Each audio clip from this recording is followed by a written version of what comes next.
Good morning students, मैं आपका दोस्त अमित मिश्रा स्वागत करता हूं आप सभी का सक्सेस मंत्रा बाय अमित मिश्रा पर। आज हम लोग नंबर सिस्टम का एक बहुत ज़्यादा इंपॉर्टेंट टॉपिक पढ़ने वाले हैं जिसका नाम है इकाई अंक कंसेप्ट, यूनिट डिजिट कंसेप्ट। तो चलिए शुरू करते हैं। जैसा कि आप सभी जानते हैं कि हमारे पास डेसिमल सिस्टम में 0, 1, 2, 3, 4, 5, 6, 7, 8 एंड 9 हमारे पास कुल मिला के 10 अंक होते हैं। ये टोटल हमारे पास मैथ्स में 10 अंक होते हैं। ठीक है, बहुत बढ़िया, कोई दिक्कत नहीं है। नेक्स्ट क्या होता है, इसमें से कुछ अब हम साइक्लिसिटी पढ़ने वाले हैं, किस अंक की क्या साइक्लिसिटी होती है। तो अगर वो अंक किसी संख्या के पीछे आएगा तो हमारा आंसर क्या आने वाला है। और अगर आपका यूनिट डिजिट कंसेप्ट ये वाला अच्छे से क्लियर हो गया तो आपकी कैलकुलेशन स्पीड बढ़ जाएगी। देखिएगा, चलिए शुरू करते हैं। तो हमारे पास सबसे पहले है 0, उसके बाद है 1, 5 एंड 6। ये हमारे पास 4 ऐसी संख्याएं हैं या अंक हैं, 4 अंक ऐसे हैं इनकी साइक्लिसिटी ही 0 होती है। इनकी साइक्लिसिटी 0 होती है। 0 या 1 जो भी कहना हो, कुल मिला के मतलब ये है कि अगर ये 4 अंक जो हैं किसी संख्या के पीछे आपको दिख जाएं तो तुरंत आप मान लेना कि उस संख्या के इकाई अंक में आंसर वही आने वाला है जो ये अंक हैं।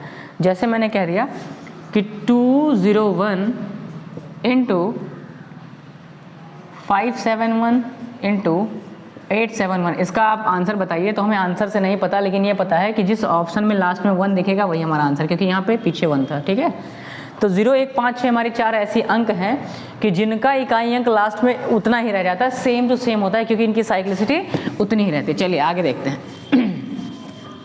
आगे देखते हैं, हमारे पास कुछ संख्या ऐसी हैं 4 और 9। इनकी साइक्लिसिटी होती है हमारे पास 2। इनकी साइक्लिसिटी कितनी होती है?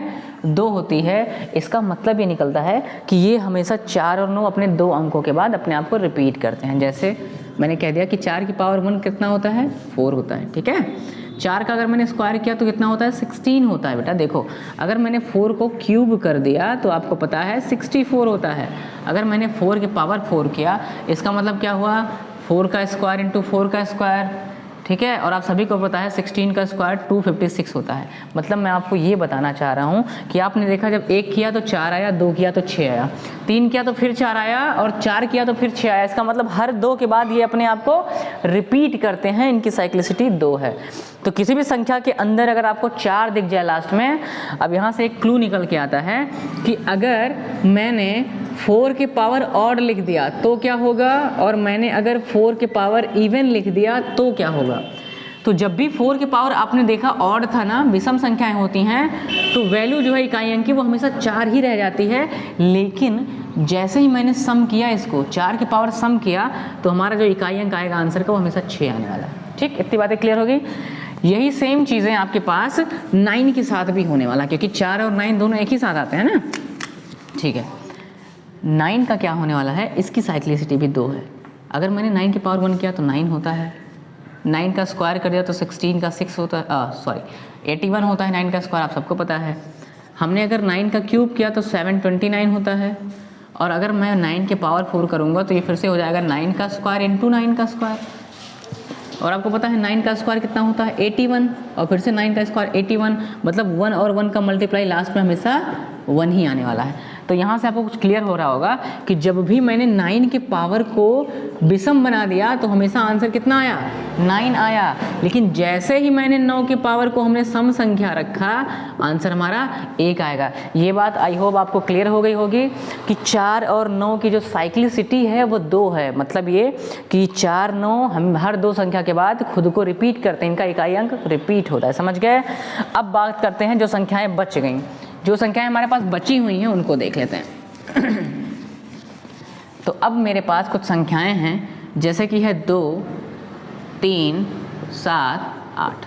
ये 4 अंक हमारे ऐसे हैं, ठीक है, जो किसी भी पूर्ण वर्ग संख्या के पीछे कभी नहीं आ सकते, पहली बात। और दूसरी बात, इनकी साइक्लिसिटी कितनी होती है बेटा? इनकी साइक्लिसिटी 4 होती है। मतलब ये हर चौथी संख्या के बाद खुद तो रिपीट करते हैं।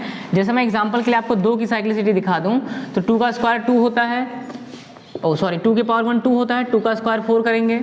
अगर मैंने घात को 3 रखा तो 2 का 8 हो जाता है, और अगर मैंने घात को 4 पहुंचा दिया तो आपको पता है 16।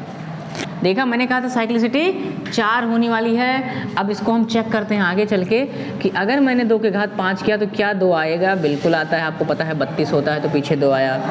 फिर अगर मैंने 2 के घात 6 कर दिया तो आप सभी को पता है 32 का स्क्वायर 64। ध्यान से आप देख पा रहे हैं। अगर मैंने पावर को 7 किया तो आपको पता है कितना आएगा 128, पीछे 8 आया।